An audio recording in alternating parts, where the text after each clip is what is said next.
Hello students, welcome to PMS knowledge plus. तो देखिए students, previous video में हमने कवर किया था आर्ग्यूमेंट अगेंस्ट द डेमोक्रेसी, मतलब डेमोक्रेसी जो है वो क्या था, मतलब उसके क्या नुकसान थे, ठीक है, क्या डिसएडवांटेज थे।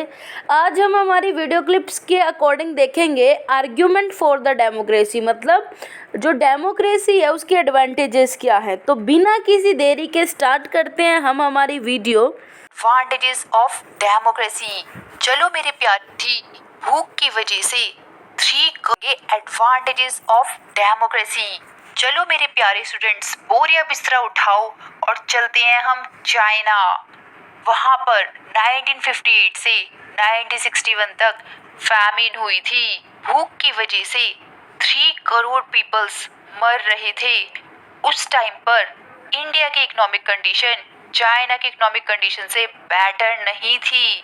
तब भी शुक्र है भगवान का कि कोई फैमिन नहीं हुई इंडिया में। और इकोनॉमिक्स बोलते हैं कि ऐसा इसलिए हुआ क्योंकि दोनों कंट्रीज की डिफरेंट गवर्नमेंट पॉलिसीज थी। इंडिया में डेमोक्रेटिक गवर्नमेंट होने की वजह से यहाँ की गवर्नमेंट को रिस्पॉन्ड करना पड़ता है टाइमली फूड स्कैरिसिटी के लिए, बट चाइना में ऐसा नहीं है। इस वजह से वहाँ पे फैमिन हो गई थी। अगर चाइना में मल्टी पार्टी इलेक्शंस होते और गवर्नमेंट को ऑपोजिशन पार्टी और प्रेस फ्रीली क्रिटिसाइज कर पाती तो शायद ये फैमिन से इतने सारे पीपल्स नहीं मरते। इसीलिए फर्स्ट एडवांटेज डेमोक्रेसी का ये है कि a democratic government is a better government because it is a more accountable form of government. It means government को अकाउंटेबल रहना पड़ता है। अकाउंटेबल मतलब कि जवाब देना पड़ता है अगर किसी भी डिसीजन को लिया है उन्होंने तो, या वो क्या कर रही हैं पीपल्स के लिए। Second advantage democracy. अब देखिए स्टूडेंट्स, हमने पहली एडवांटेज क्या पढ़ी हमारी डेमोक्रेसी की। तो पहली एडवांटेज ये है कि डेमोक्रेसी फॉर्म ऑफ गवर्नमेंट में जो भी हमारी सरकार होगी, जो हमारी गवर्नमेंट होगी, वो किसके लिए रिस्पॉन्सिबल होगी? लोगों के लिए। अगर मान लो हमने एक एग्जांपल लिया चाइना का, ठीक है, हमने क्या देखा स्टूडेंट्स कि जैसे चाइना था, चाइना में फेमाइन हो गई थी। फेमाइन का मतलब क्या होता है? भूखमरी आ जाना। बट उसी टाइम पे इंडिया की भी जो सिचुएशन ज़्यादा अच्छी नहीं थी, बट वहाँ पर फेमाइन नहीं आई। अब क्यों नहीं आई? क्योंकि इंडिया में democratic form of government exist करती थी। और जो ये गवर्नमेंट होती है डेमोक्रेटिक फॉर्म ऑफ गवर्नमेंट, ये अपने पीपल के लिए, लोगों के लिए क्या होती है? ज़्यादा रिस्पॉन्सिबल होती है। इसलिए क्या है, अगर मान लो फूड सिक्योरिटी होती है, अब देखिए फूड सिक्योरिटी क्या होती है स्टूडेंट्स, तो फूड सिक्योरिटी होती है शॉर्टेज ऑफ फूड। तो डेमोक्रेसी जो गवर्नमेंट होती है, डेमोक्रेटिक गवर्नमेंट, वो फूड की शॉर्टेज आने ही नहीं देती, क्योंकि उसको पता है कि अगर फूड की शॉर्टेज आएगी तो कंडीशन कहाँ तक बिगड़ सकती है, फेमाइन आ सकती है, भुखमरी आ सकती है। इसलिए जो डेमोक्रेटिक फॉर्म ऑफ गवर्नमेंट है वो क्या होती है? ज़्यादा रिस्पॉन्सिबल होती है अपने लोगों के प्रति, ठीक है। अब पढ़ते हैं स्टूडेंट्स हम हमारा सेकेंड एडवांटेज। अब जो है एडवांटेज एक बार आप कंटिन्यू सुन लीजिए, 4 और 5 एडवांटेज है, उसके बाद मैं आपको सारा इसी तरह डिटेल में समझा दूंगी। Advantage democracy improves the quality of decision making. It means democracy में कोई भी डिसीजन लिया जाता है तो उसको पूरा प्रॉपर कंसल्टेशन के साथ और सभी के साथ डिस्कशन करके लिया जाता है। इस वजह से डिले भी हो जाता है डिसीजन, बट एक परफेक्ट, एक सही डिसीजन लिया जाता है। तो डेमोक्रेसी में इम्प्रूव होती है डिसीजन मेकिंग की क्वालिटी, क्योंकि बहुत सोच समझ के लेते हैं डिसीजन। थर्ड एडवांटेज भी सेकंड एडवांटेज से रिलेटेड है।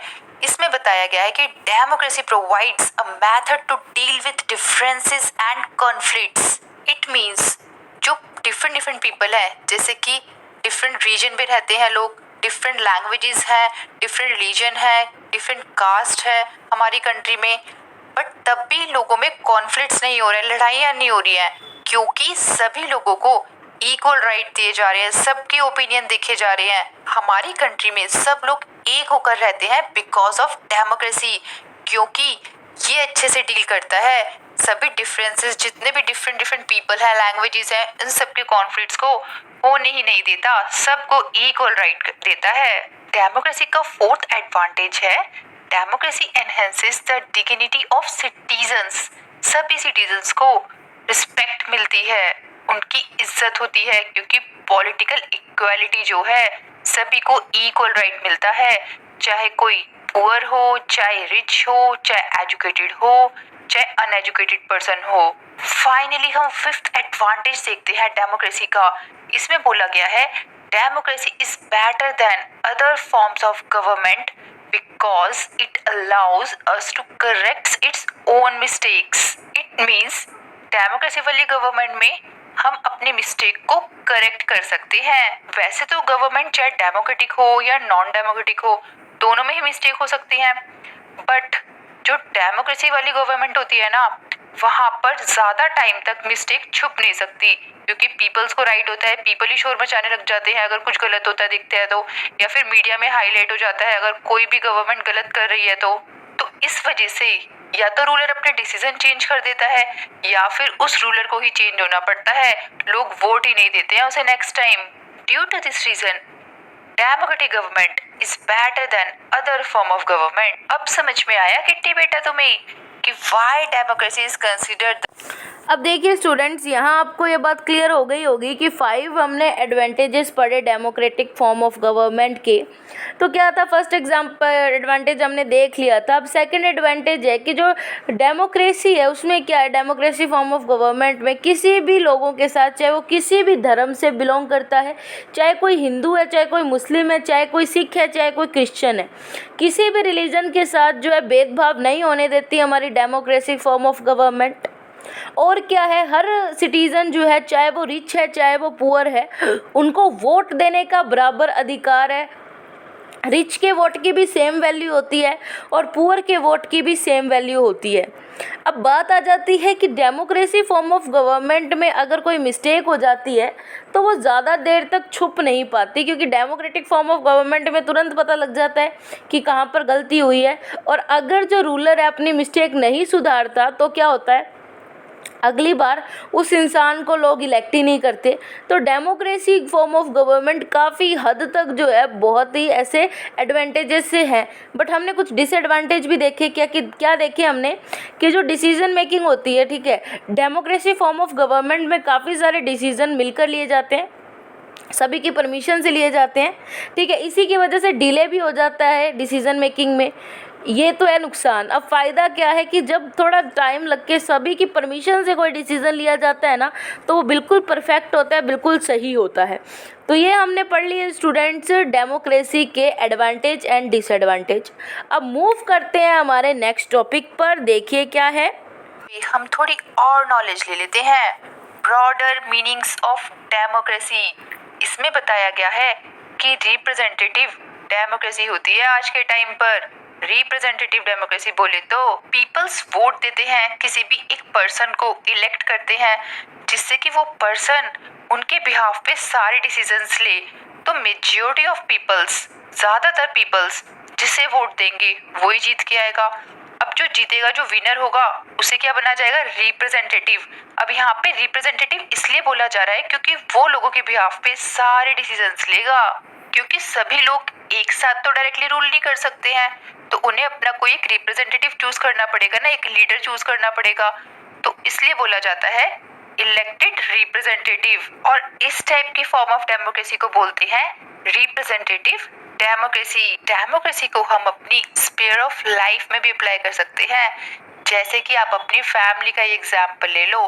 अगर आपकी फैमिली डेमोक्रेटिक फैमिली है तो वहाँ पे सारे डिसीजंस सबके व्यूज को देख के लिए जाएंगे, सबसे पूछा जाएगा और सब लोग एक साथ बैठकर डिसीजंस लेंगे।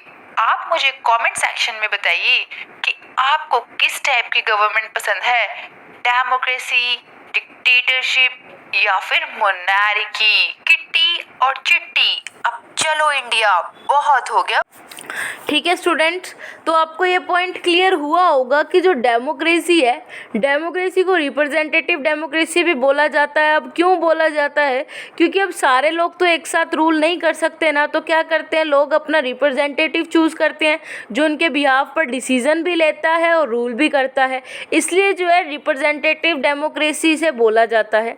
अब क्या है, अब आप मुझे बताएंगे, क्या बताएंगे कि आपको किस टाइप की फॉर्म ऑफ गवर्नमेंट पसंद आई, डेमोक्रेसी, डिक्टेटरशिप या फिर मोनार्की। तो चलते हैं स्टूडेंट्स नेक्स्ट टॉपिक पर। आपका जो चैप्टर है स्टूडेंट्स, हमारा chapter number first what is democracy, Y democracy, ये कंप्लीट होता है। मैं आपको जस्ट एक डिफाइन सुनाऊंगी एट लास्ट में कि रिप्रेजेंटेटिव डेमोक्रेसी किस टाइप से है। ठीक है स्टूडेंट्स, और क्या है, अब मैं आपके ग्रुप्स में आपकी वीडियो के साथ आपके नोट्स भी आए हैं, वो इस चैप्टर के कंप्लीट नोट्स है, आप उसे बना लीजिए, आपको चैप्टर पूरी तरह से क्लियर हो जाएगा। तो चलिए स्टूडेंट्स, हमारी लास्ट डिफाइन पर है। रिप्रेजेंटेटिव मतलब होता है कि हमने किसी पर्सन को वोट दिया, कोई नेता चुना, कोई लीडर चुना, वो लीडर हमारे बिहाफ पे सारे डिसीजंस लेगा, तो वो हमने एक पर्सन रिप्रेजेंट कर दिया कि ये पर्सन लेगा अब सारे डिसीजंस, हमने इसको चूज किया है, तो इसलिए बोला जाता है रिप्रेजेंटेटिव।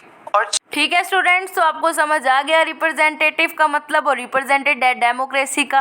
तो चलिए स्टूडेंट्स, मिलते हैं नेक्स्ट वीडियो में नेक्स्ट चैप्टर के साथ। Thank you very much.